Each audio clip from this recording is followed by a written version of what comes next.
자, 보시죠.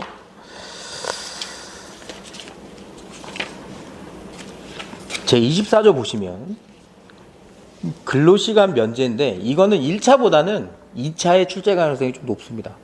과도하게 책정된 급여 관련해서 시험자 나오긴 나왔지만 얼마든지 또 내도 할 말은 없는 겁니다. 1차 중심으로 좀 보면 근로시간 면제는 뭐냐면 설명을 잠깐 해드릴게요.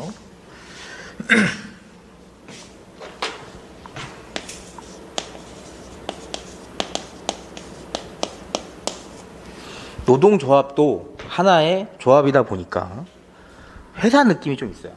아까 봤죠. 막 규약에 뭐 막 재정에 관한 사항도 들어가 있고, 총회 뭐 기금에 관한 사항도 들어가 있고. 그러니까 노동조합을 위해서 일을 해줘야 되는 애가 필요한 겁니다. 그래서 전임해서 업무를 봐줄 친구.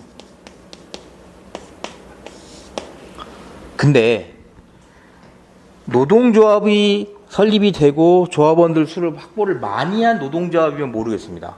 조합비가 많으니까. 하지만 일반적으로 조합비 떼봤자 5% 이내겠죠. 이 사람 월급 감당이 될까요? 안 된다고요.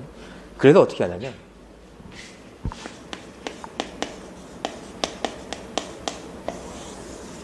사업주, 기업 측에서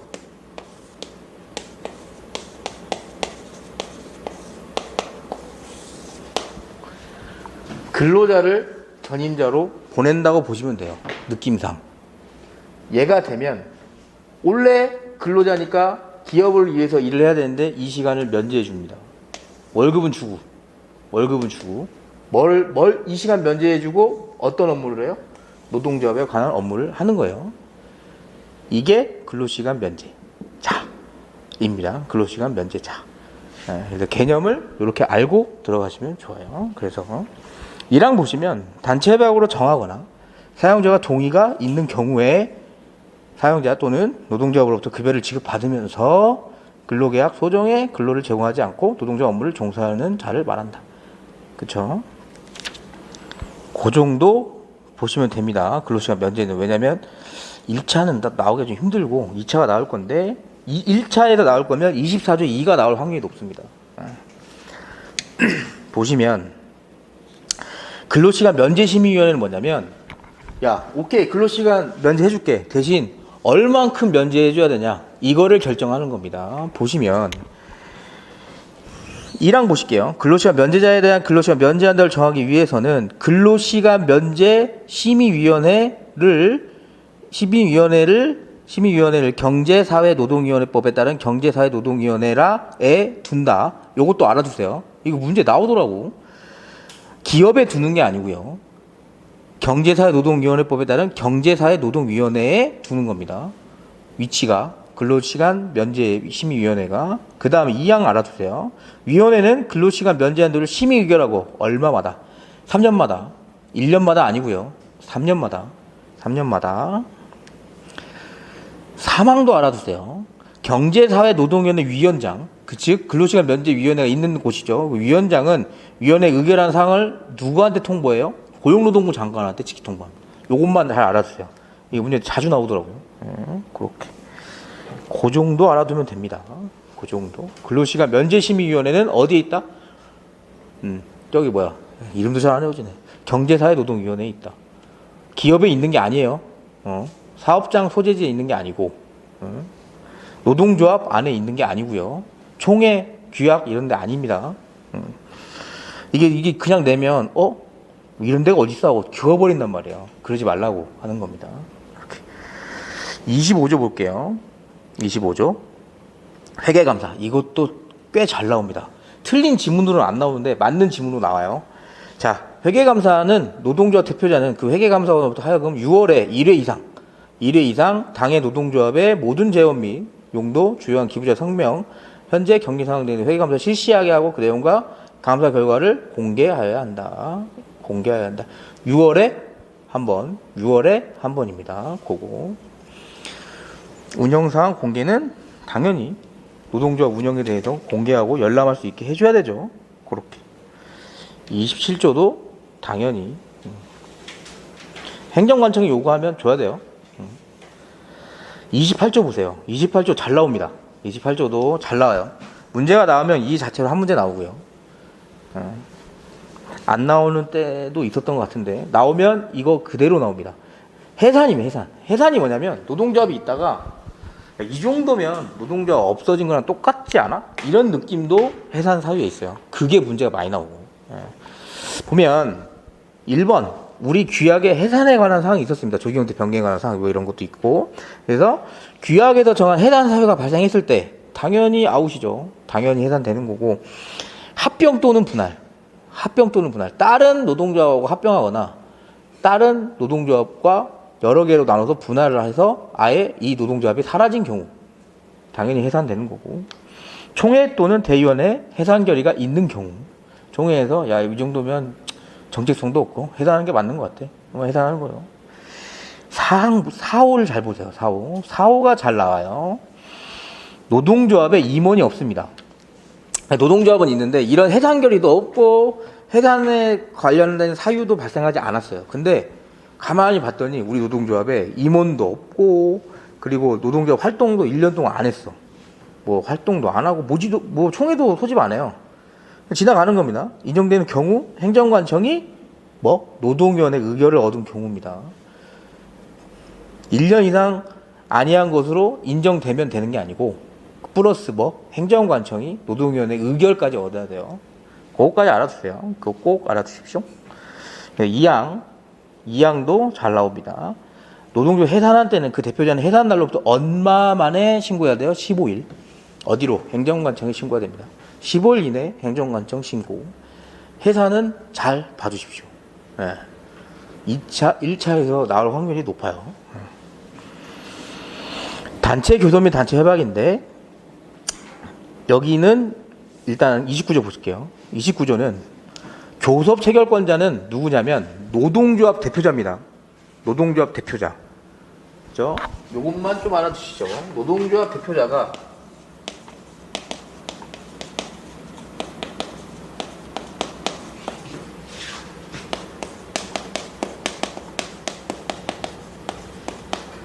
교섭권자이자 플러스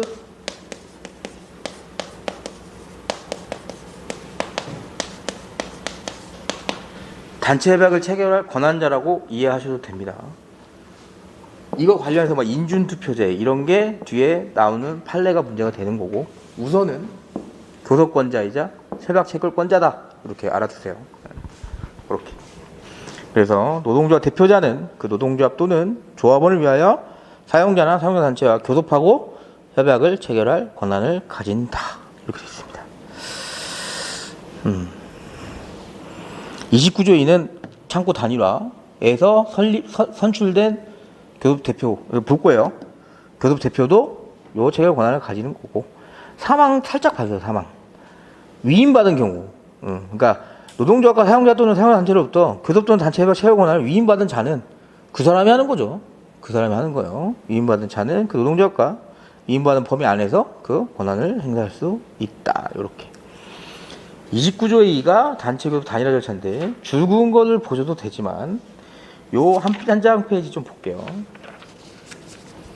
교섭 창구 단일화 절차가 왜 문제가 되는지 먼저 설명을 해드리면 과거에는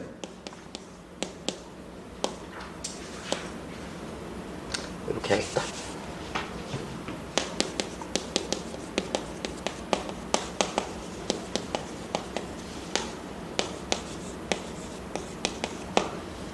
하나의 사업장에 노조는 한 개만 있을 수 있습니다. 아시는 분은 아시겠지만 하나의 사업장에 한 개만 있을 수 있어요. 어떻게 보면 당연한 거죠. 왜? 여러 개 있으면 복잡하니까 한 개의 사업장에 하나만 있어야 니네도 서로 노동조합 니네도 조합원들 많이 모아서 단체 교섭도 잘할 수 있지 않겠냐 이렇게 했는데 갑자기 문제가 된 게 뭐냐면 하나의 노조만 있다 보니 이 한 개의 노조가 변질되면 우리 헌법상 기본 노동상권을 향유할 주체가 사라져 버리는 겁니다. 어용노조가 되면. 그러다 보니 노무현 정부 때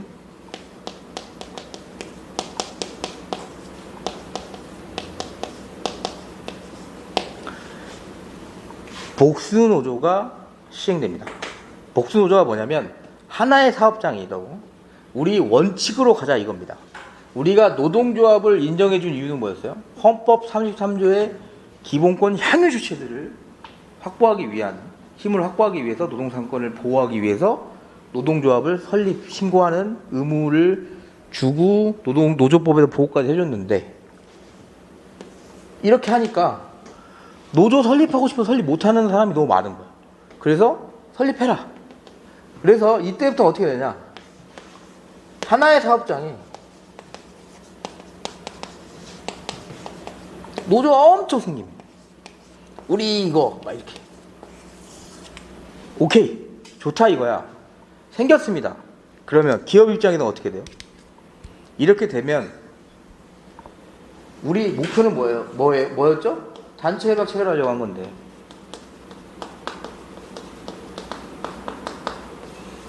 이때는 얘랑만 교섭하고 얘랑만 체결하면 되는데 이때는 얘랑도 교섭하고 얘랑도 교섭하고 얘랑 교섭하다가 끝나버립니다. 그죠? 그래서 이거 시행되고 이 조항이 들어온 게 아니고요, 여러분. 이미 이거 시행할 때 저 조항하고 같이 들어가 있었습니다. 당연히 문제를 예상했겠죠. 우리나라 바보가 아닌데, 그죠? 그래서 복수노조 시행하면서 야, 오케이, 이거 좀 해줘라.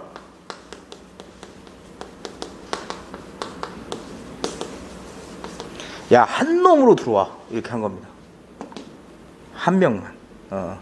노조 다 인정해줄게. 대신 교섭은 대표 노조 하나만 들어와. 이거예요. 그러면 여러분이 지금부터 보는 건 뭐였겠어요? 노조가 이렇게 많은 이유가 뭘까요? 상식적으로 생각해보면 단합이 안 되는 거지, 자기들끼리. 이거 뽑을 때 단합이 되겠습니까? 그니까 저게 만들어진 겁니다. 당연히 생각하기에 야, 우리 1번 뭐겠습니까? 니네 자율적으로 해서 가져와. 되겠냐고. 안 되니까 자꾸 결국에 마지막 어디까지 가요? 공동 교섭대표단을 누가 결정합니까? 정부가 지정해버립니다. 안 돼. 절대 못합니다. 교섭대표. 그래서 요런 절차. 즉 대표 노조를 선출을 해서 교섭창구 단일화 저자를 거쳐서 사용자랑 교섭해서 단체협약 만들려고 하는 게 요 조항입니다. 시험 문제에도 잘 나와요. 근데 요 도표를 보고 여기에 나와 있는 큰 흐름은 아실 거고 날짜를 잘 보세요. 날짜가 잘 나옵니다. 볼게요. 교섭창구 단일화 절차. 큰 틀에서는 이거고요. 위에부터 보시면 교섭 요구가 이루어집니다. 언제부터 이루어지냐면 협약 만료 3개월 전부터 교섭 요구가 이루어져요. 그 교섭 요구 사실에 대해서 누가 온 거냐면 야, 우리 교섭할 거야. 그래서 교섭 공고를 올려요. 그게 7일 동안 올립니다. 7일 동안 올려요. 왜 공고를 올리냐면 공고를 올리면 우리는 지금 사업장이 뭐예요? 여러 개의 노동조합 있죠. 사용자가 야, 우리 23년도 거 협약 체결해야지. 22년 거 거의 끝나가네? 9월이면 3개월 완료니까 끝나가네? 공고 올려요. 왜 올려? 참가할 사람. 그래서 얘네가 참가할 애들을 다 씁니다. 여기. 그거를 7일 동안 하는 겁니다. 7일 동안. 자, 이거 이해됐고. 노조가 참여를 했죠. 참여 노조가 확정이 되죠. 7일 동안 공고를 했으니까. 확정이 되면 어떻게 돼요? 5일 동안 알려줍니다. 야, 자, 이렇게 했어. 이렇게. 근데 왜 옆에 수정시 수정공고가 5일이 또 있냐면 거의 수정돼요. 왜냐면 참여노조가 확정되는 거 봤더니 지들끼리도 연합을 하겠죠. 우리가 밀릴 것 같아. 그러면 참여 안 하던 애들도 참여하는 거예요. 그래서 수정공고 5일, 수정시 수정공고 5일, 여기에 판례가 있는 거죠. 여기에 판례가 있습니다. 수정 시점에 공고하는 걸로 본다는 판례 나중에 보게 될 거예요. 그래서 공고에 이의가 있는 경우에 노동위원회 시정 요청을 해서 5일 내 신청해서 10일 내 처리한다. 요건 알아만 두세요. 위에 게 중요합니다. 5일. 그리고 또 참여노조 확정 5일, 수정시 공고 5일. 이것도 똑같이 써져 있는데 이거는 그냥 지우세요. 네. 이런 오타실 수가 있어요. 그렇게 해서 나오고, 그다음에 참여 노조 확정 후 교섭 대표 노조를 이제 결정하는 겁니다. 위에 것까지는 참여 노조가 확정이 된 거고, 이제 교섭 대표 노조를 정하는 절차로 들어갑니다. 아까 뭐라고 했어요? 조항이 있어요. 줄친 거 보면, 줄친 거 보지 말고 이거 보세요. 이거 자율적으로 니네가 알아서 해 하는 기회를 주겠죠. 왜? 우리는 자주적으로 단결할 권리를 가지고 노동조합을 만들었으니까. 사용자 동의에 따른 개별 교섭 또는 자율적 단일화를 언제까지 주냐면 참여 노조 확정 후 14일 이내까지 기회를 줍니다. 기회를 줘요. 근데 되면 안 되면 나와 있죠. 안 되면만 보면 돼요. 왜? 안 될 거니까 계속. 우리 계속 안 돼요. 자, 안 됩니다. 당연히. 자율적으로 하면 이미 참여 노조 확정 자체부터 잘 됐겠죠. 그래서 어떻게 안 되면 어떻게 돼요? 여기서부터 어떻게 해요? 박스로 나가면 박스. 인원수 많은 놈이 장땡이에요. 과반수 노조로 나갑니다. 과반수 노조. 과반수 노조가 있으면 사용자의 통지를 해요. 그래서 자율적 단일화 기간 경과 후 5일 이내, 14일 이후에 5일 이내에 공고를 하고, 사용자는 5일 동안 또 공고를 해줘요. 과반 노조가 이렇게 됐다. 근데 복수 노조가 있는 데는 과반 노조가 거의 없어요. 당연하겠죠. 과반 노조가 있으면 복수 노조가 생기지도 않죠. 예? 이게 되게 당연한 건데 써놓은 거예요. 보기 좋게. 그래서 어떻게 되냐면 우리는 최종적으로 무조건 공동 교섭 대표단을 자율 구성할 겁니다. 여러분 여기 옆에 그것만 써주세요. 100분의 10 이상인 조합원이 있는 노조만 참여한다고 써주세요. 예. 그렇게 보시면 돼요. 그래서 결국에는 공동 교섭 대표단을 자율 구성하게 되고, 과반 노조 공고가 없는 경우에 자율적 단일화 기간이 경과 14일 경과 후 10일 이내 이걸 확정해야 되고, 노동위원회 확인 결과 과반 노조 없는 경우에 노동위원회 결정 통지 후 5일 이내에 하셔야 됩니다. 네, 이렇게. 그래서 근데 이 자율 구성도 안 되면 어떻게 되냐? 어떻게 되겠습니까? 노동위원회가 빡쳐서 그냥 지정해 버립니다. 창고 단일화 참여 노동자 전부 또는 일부 신청에 의해서 노동위원회가 공동 교섭 대표단을 결정해 버립니다. 노동위원회 신청하고 10일 이내에. 예, 이렇게. 여러분이 제일 잘 알아둬야 되는 건 확정 공고, 수정 공고 며칠? 5일. 그리고 교섭 요구 사실 공고는 7일. 요거 잘 알아두세요. 요거. 그렇게 보시고 한번 읽어보시면 되는데 굳이 읽지 마십시오. 더 헷갈립니다. 이거 보고 이게 완전히 머릿속에 들어왔다 하면 읽어보세요. 그럼 이해가 돼요. 아셨죠? 줄친 거 위주로. 요거를 한번 껴놓으세요. 껴놔가지고 한번 쭉 보세요. 2차 시험 볼 때도 이거 그려지면 목자 따로 안 잡아도 돼요. 이게 안 그려지면 이 판례 뭐지? 이게 가끔 쉽게 생각하시는 강사님들은 이거는 좋은 보고 쓰면 돼요. 안 써줘요. 법전 딱 열어보면, 여러분 시험용 법전 열어보면 이거 더 빽빽하게 써져 있잖아요. 사람은 심리라는 게 있습니다. 빽빽하면 보기 싫어요. 일단 안 써져. 그러니까 이거 머릿속에 들어놓으세요. 자율 안 되면 과반수 안 되면 공동교섭 대표단, 그것마저 안 되면 노동위원회 신청해서 노동위원회가 지정. 요거 큰 틀. 요거. 그리고 문제 나오면, 창구 단일화 문제 나오면 요거 써주세요. 연역. 복수 노조가 시행되면서 하나의 단체 협약을 체결하기 위해서 교섭 창구 단일화 절차를 거친 겁니다. 그래서 이런 게 문제가 된다는 걸 써주는 답안하고 바로 교섭 창구 단일화 써주는 답안하고 엄청난 차이가 있습니다. 왜냐하면 알고 있는 거잖아. 얘는 왜 이걸 논의를 하고 있는지. 그죠? 이렇게 쭉 넘어가시고 29조의 3 보세요. 29조의 3. 이건 뭐냐면 이게 맞아요. 원래 교섭창구 단일화해서 하나의 교섭으로 해야 되는데 여기 봤더니 이거예요. A, B 지역이 따로 있다고 봐요. 노조는 회사가 같아서 있지만 얘네 둘이 근로조건이 너무 다른 겁니다. 너무 달라. 완전 달라서 교섭창구 단일화 알겠는데 얘네 둘은 좀 따로 했으면 좋겠다. 그래서 단위를 분리하는 결정을 하는 겁니다. 그걸 누가 합니까? 노동위원회가 하는 거고. 그래서 29조의 3 보시면 2항 보세요. 하나의 사업 또는 사업장의 현격한 근로조건의 차이, 고용 형태, 교섭, 관행 등을 고려하여 교섭 단위를 분리하거나 분리된 교섭 단위를 통합할 필요가 있다고 인정된 경우 어디가 노동위원회는 노동왕의 양 당사자의 양쪽 또는 어느 한쪽의 신청을 받아 분리, 통합하는 결정을 할 수 있다. 누가 한다? 노동위원회가 한다. 노동위원회가 한다를 잘 알아두십시오.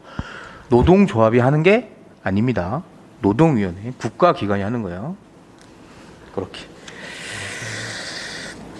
29조의 4, 공정대표 의무는 차별하지 말라는 겁니다. 공정하게. 그러니까 이거예요. 차별의 문제는 당연히 나올 수밖에 없는 문제예요. 왜? 이미 차별을 하고 있는 노동조합이 너무 많죠. 당연히 힘이 센 노동조합이 있고 힘이 약한 노동조합이 있을 건데 거기에 대해서 차별하지 말아라. 그게 공정대표 의무입니다. 그래서 2차 시험에 나오긴 어려워요. 공정대표 의무는. 교섭 대표 노동조합과 1항 보시면 사용자는 교섭적 단일화 절차에 참여한 노동조합 또는 그 조합원 간에 합리적 이유 없이 차별하지 말아라 이겁니다. 작든 크든 세든 뭐 세지 않든 사용자의 친화적이든 그런 상관하지 말고 동등하게 해달라 이겁니다.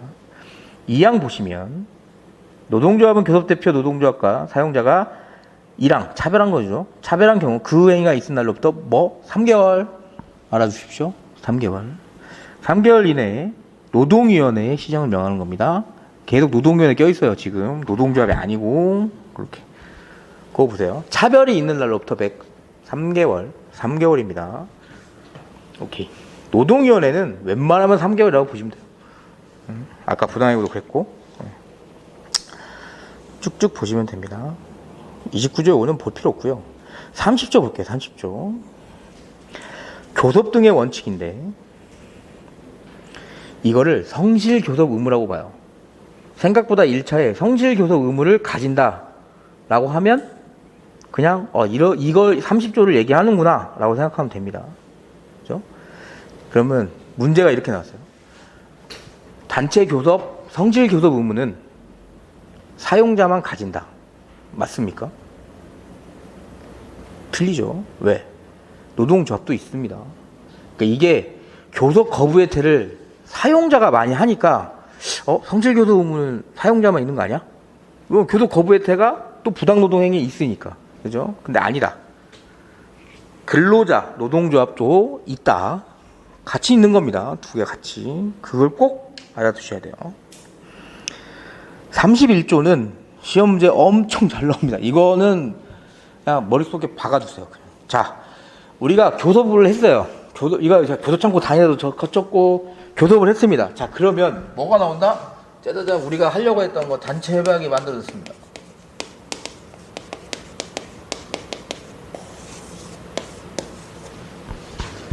그러면 일단 서면이겠죠. 종이로 나와야 될 거 아니에요.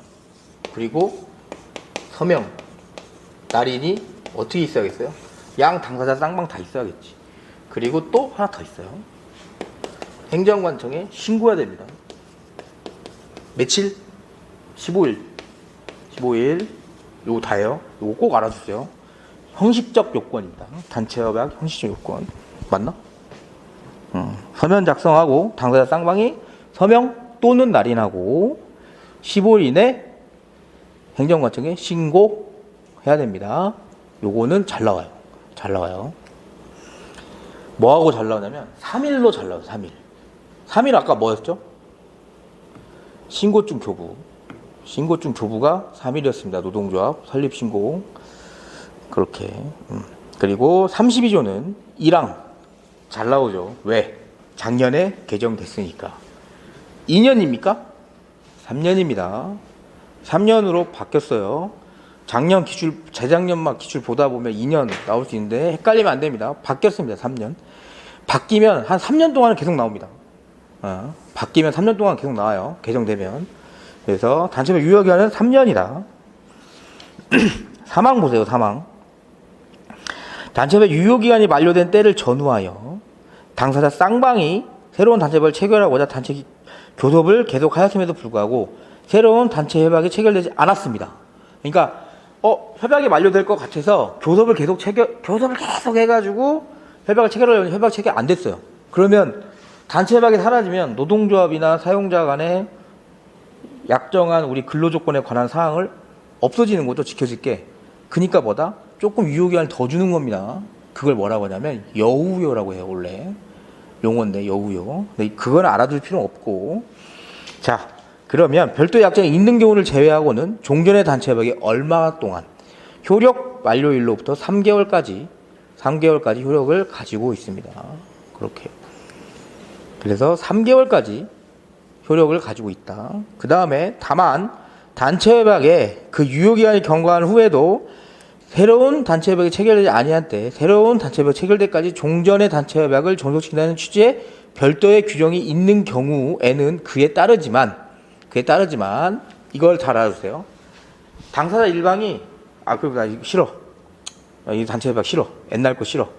해지할 거면 6개월 전까지 상대방의 통고함으로써 종전 단체 협약을 해지하는 겁니다. 그래서 이걸 해지 통보권이라고 하는데 그건 6개월 전에 행사를 하는 겁니다. 그래서 3개월 유지, 6개월 해지 통보. 요거 잘 알아두세요.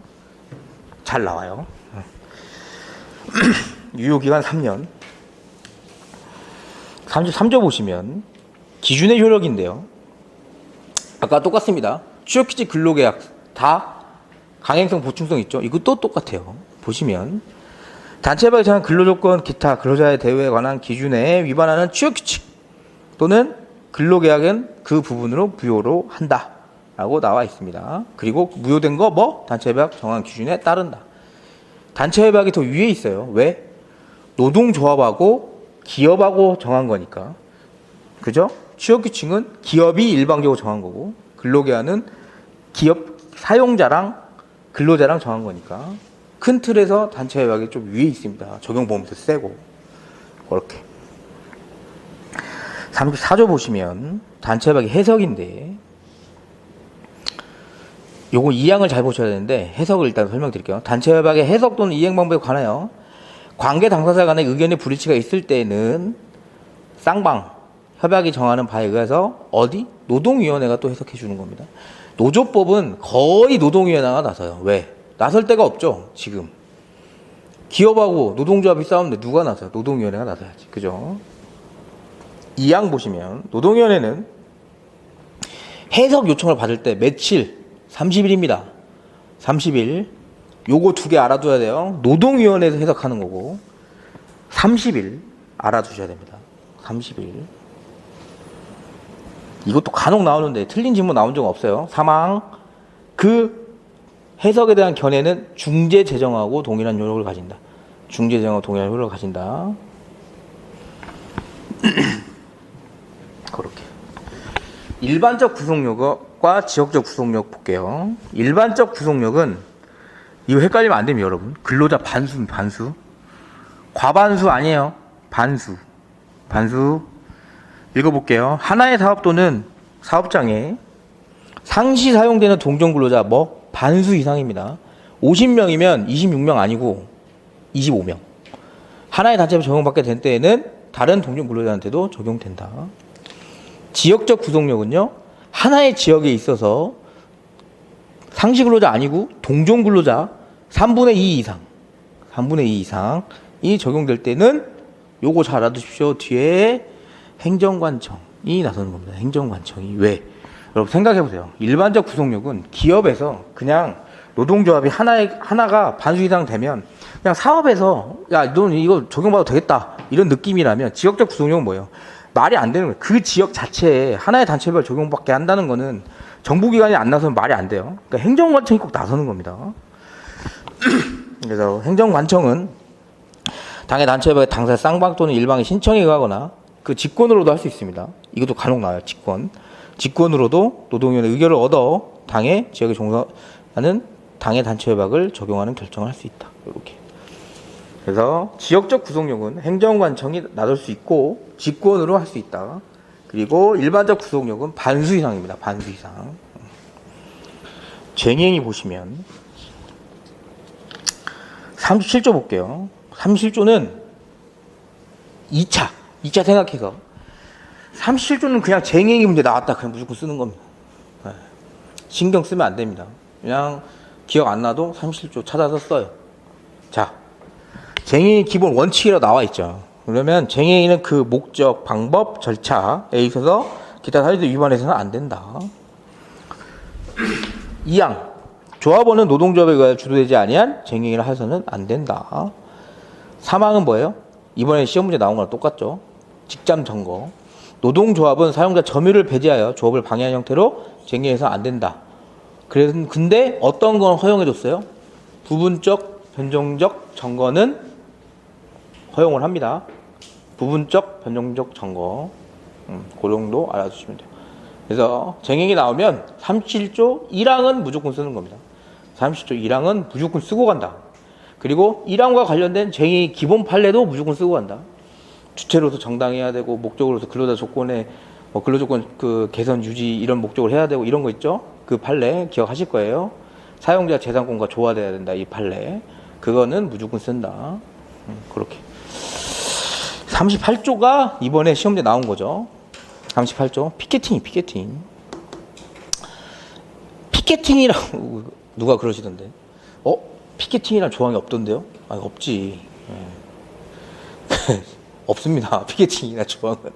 그러니까 여러분 공부할 때 제가 좀 팁을 알려드리면 이게 초반부터 버릇을 되게 잘 들여야 되는데 습관을 이게 뭐 다른 공부를 하셨거나 법 관련 다른 공부를 하셨거나 아니면 법대를 좀 오래 다니셨거나 하시는 분들은 좀 손에 익어 있어요. 그게 책을 보면서 법전을 항상 찾는 게 익숙합니다. 이게 막 옥편 찾는 것처럼. 근데 이 일반 공부를 좀 잘하시는 학생들은 주로 법전보다는 책에 있는 형태를 그대로 습득하는 경우가 있거든요. 근데 그렇게 되면 내 책에 있는 그 규정이 어디 있는지 잘 모를 때가 많아요. 한 번도 법전 이게 책에 이렇게 텍스트로 해가지고 본 그 테두리 쳐서 표로 이쁘게 만들어지는 거 보다가 법전으로 보는 거랑 느낌이 완전 다르거든요. 생각보다. 그렇다 보니 그리고 시험장 가면 그 법전에 이거 체크도 못해요. 그러니까 내가 법전을 많이 보는 연습을 해야 됩니다. 피켓팅 나왔을 때 38조 계속 찾았던 애들은 38조 찾는데 절대 어려움이 없죠. 근데 한 번도 찾아본 적 없어. 피켓팅이라는 용어만 계속 봤지. 뭐 노조법이 있구나. 38조에. 근데 38조 읽어보려고 봤더니 없는 것 같은데? 왜? 앞에 보면 없어요. 1항 앞에 보면 쟁행위는 그 쟁행위와 관련한 자, 이거 대체근로 아니야? 이런 식으로. 뒤에 있잖아, 뒤에 있어요, 피켓팅은. 그러면 항상 공부를 하실 때 그 조항이 어디 있는지 꼭 확인하시는 게 1순위입니다. 우리는 법조항이 없는 문제는 나오지 않아요. 갱신기대권도 판례가 만드는 용어지만 기간제법 쓰잖아요. 그죠?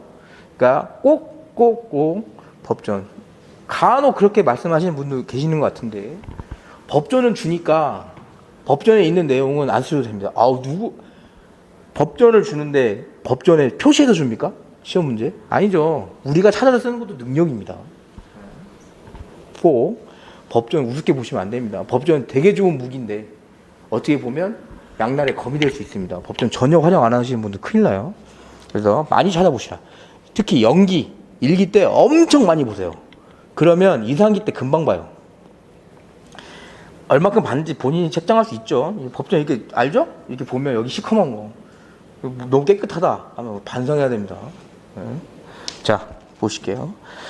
38조 보시면 쟁행위는 그 쟁행위와 관계없는 자 또는 근로를 제공하는 자의 출입, 조업, 기타 정상적인 업무를 방해하는 방법으로 행해져서는 아니 되며 쟁행위에 참가를 호소하거나 설득하는 행위로서 폭행, 협박을 사용해서는 안 된다. 그러니까 유용력 행사를 하지 말아라. 근데 이번에 나온 문제가 뭐예요? 유용력 행사를 하지 않았는데 딱 봐도 우리 쟁행이 이거 피켓팅 하고 있는데 얘네 막 들어가고 있는 거야. 대체근로 위법한 애들이. 그러면 이거 뭐 하나만 하죠. 그러니까 자신들의 쟁행의 목적을 달성하기 실효성 확보하기 위해서 이렇게 못 가게 막는 거 정도는 된다. 이게 문제였어요. 그 정도의 실력 행사는 된다. 그래서 그렇게 2항 보시면 작업 시설의 손상이나 원료 제품 변질, 부패 방지하기 위한 작업은 쟁의 기간 중에서 정상적으로 수행되는. 이게 뭐냐면 생산 주요 시설은 점거하지 말라 이겁니다. 기업이 돌아가긴 해야죠. 안 돌아가면 안 되겠죠. 그렇게. 그리고 지도관리, 통제할 책임 당연히 있죠. 39조는 현행범 외에는 이 법을 위반으로 구속하지 않는다. 이런 거 안 나오겠죠.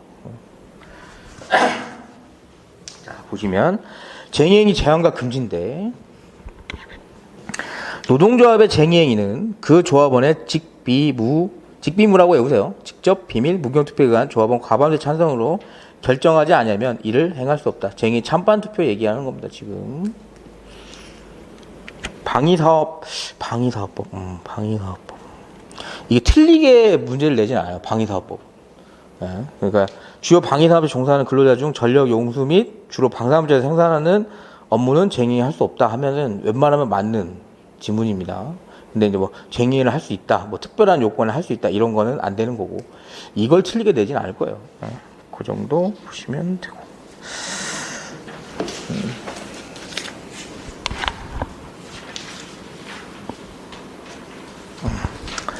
42조 볼게요. 폭력행위의 금지인데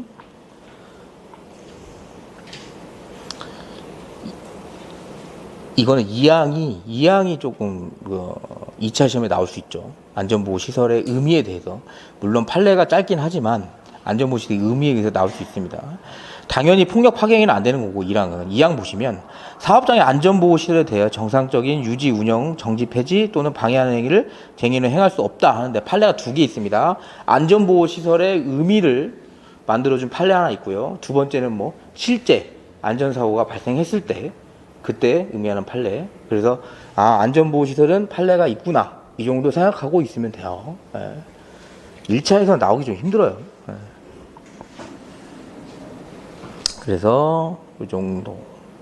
3항 보시면 행정관청은 쟁의행위가 이제 안전보호시설에 해당하고 그거에 대해서 쟁의행위 하려고 할 때 중지를 통보하는 겁니다. 뭐의 의결을 얻어서? 노동위원회 의결을 얻어서. 그러니까 행정관청과 노동위원회 의결을 무조건 얻는 거예요. 단서조항 보세요. 요게 가끔 나옵니다. 시험 문제. 사태가 급박하여 노동위원회 의결을 얻을 시간적 여유 자체가 없는 경우입니다. 이걸 사후 승인이라고 하는데 없는 경우에는 의결을 얻지 않고 그 즉시 그 중지를 통보할 수 있습니다. 누가 통보해요? 행정관청이 통보하는 겁니다. 지금 행정관청이 노동위원회 의결 없이 그걸 사후 승인이라고 합니다. 사망은 당연한 말이죠. 사후 승인을 얻어야 되는데 그 승인 못하면 없는 거지 뭐. 그렇게 보시고 42조의 2 필수 유지 업무에 대한 쟁의 제한 보시면 요거는 필수 유지 업무의 개념을 좀 알아두십시오. 헷갈릴 수 있습니다. 필수 유지 업무는 뭐예요? 필수 공익 사업 중에 그러니까 필수 유지 업무는 필수 유지 업무가 있는 게 아니고 필수 공익 사업 업무 중에 뒤에 나옵니다. 71조에 막 보급, 혈액 공급업 이런 거예요. 필수 공익 사업. 실제로 이런 사업은 좀 유지를 해야 된다 하는 업무 중에 그 업무가 정지되거나 폐지되면 공중의 생명 건강 또는 신체의 안전이나 일상생활에 현재 위태롭게 하는 업무로서 대통령령이 정하는 업무를 말한다. 그래서 필수 유지 업무는 필수 공익 사업, 필수 공익 업무 범위 안에 들어가 있다를 잘 알아두십시오. 필수 유지 업무는 쟁의행위 자체를 할 수 없습니다. 필수 유지 업무는 그렇게. 그리고 42조에서 하면 필수 유지 업무에 협정도 할 수 있습니다. 뭐냐면 이 정도 필수 유지 업무로 봐서 여기는 쟁의행위 하지 말자 이겁니다. 이거예요. 그래서 42조에 4 보시면 필수 유지 업무 유지, 운영 수준 등의 결정인데 이건 양당사자 쌍방에 얘기하는 거고 틀린 지문 나올 확률 거의 없습니다. 그냥 필수 유지 업무 1항 볼게요. 노동관계 당사자 쌍방 또는 일방은 필수 유지 업무 협정이 체결되지 아니한 때에는 노동위원회 필수 유지 업무의 필요 최소한의 유지, 운영, 수준, 대상 직무, 필요 인원 결정을 신청하여야 한다. 노동위원회한테 신청할 수도 있습니다. 양당사자 쌍방이 합의가 안 되면 그 정도만 알아두세요. 밑에 건 나올 확률 없습니다. 42조의 5 보면 노동위원회 결정에 따른 쟁의인데 42조에 이게 개 헷갈리죠. 42조 4의 2항 규정 이런 거 노동의 결정이 있는 경우 결정에 따라 쟁의를 한 때에는 필수 유지 업무를 정당히 유지, 운영하며 쟁의를 한 것을 본다. 이게 뭐냐면 2항에 보면 1항에 노동위원회 신청을 한 거예요. 필수 유지 업무 자체를. 그래서 노동위원회가 사업 또는 사업장별로 필수 유지 업무의 특성 및 내용을 고려해서 필수 유지 업무 필요 최소한의 유지 운영 수준 대상. 이게 뭐냐면 안 나올 건데 그래도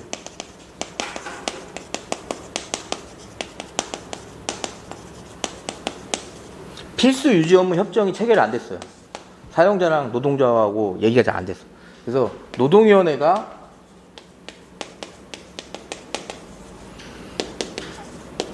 필수 공익사업에서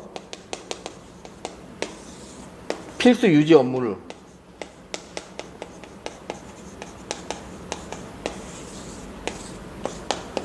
범위를 정해주고